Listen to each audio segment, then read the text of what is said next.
I'm back. Now we're doing take 2 of caramel lattes. Caramel lattes are our second espresso drink. We have the mocha lattes and the caramel lattes. And this demo will give you an idea of how to make them the morning of Javaccino. So to back up just a little bit, for the caramel lattes, we use a thin caramel syrup. It's real thin. This is highly concentrated and highly sweetened, and that gets poured into a squirt bottle for filling the cups. And before Javaccino, we have big rectangular bins, and we will have cups lined up in that bin, and each of your caramel latte cups will have 1/4 of an ounce, which is 1/4 of a shot of the thin caramel syrup. So I will go ahead and put that in there, since I am only making one drink for our demo versus an entire tray. But on the morning of Javaccino, you will not need to do that. Now, if it's an exceptionally busy Javaccino and we run out of these, you will have the ingredients and tools down there to start filling more cups. But we're usually pretty spot on with our numbers. Okay. Now, for the topping of caramel lattes, we use a thick, like ice cream sundae topping.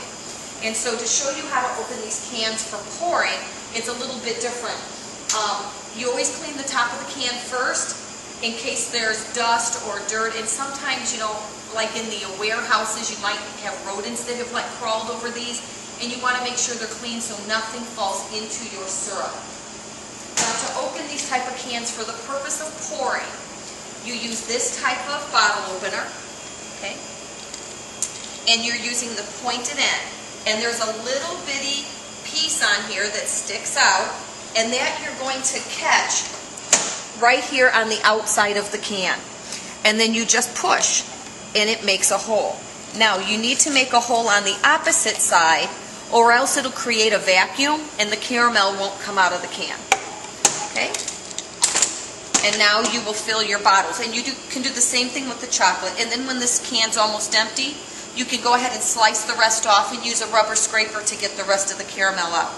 So I'm just going to pour a little bit into this bottle, enough to shake to the other end, because again, I'm only making one caramel latte. And then for storage purposes, of course, you would wipe all this off and then cover it with plastic wrap so that nothing can get in the can and so that it stays nice and tight so that it doesn't dry out. Okay? So the morning of Javaccino, you have your thick caramel syrup, and I think that's going to run down so I can show you that, and you have your thin. All right? The first step you do is you need to get espresso. One of your classmates will be making the espresso, so that is not your job. They will be making the espresso and pouring it into a coffee pot real close to you. And that'll be their job the whole morning, is to keep making espresso for you. Your job now is you have your cups all in there. You put 1 shot, which equals 1 ounce of espresso into each cup. And again, this doesn't have to be spot on, but it needs to be close.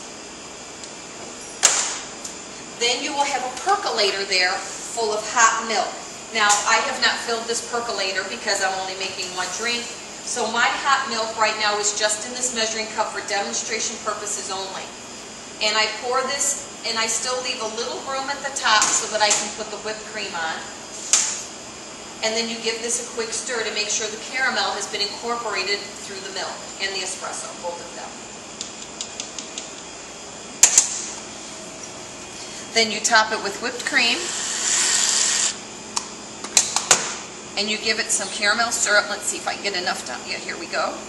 You put some caramel syrup on it, and a lid. All right, and then you can put a C on here or a CM for caramel mocha, or I mean CL, I'm sorry, CL for caramel latte, so that our students know what drink this is.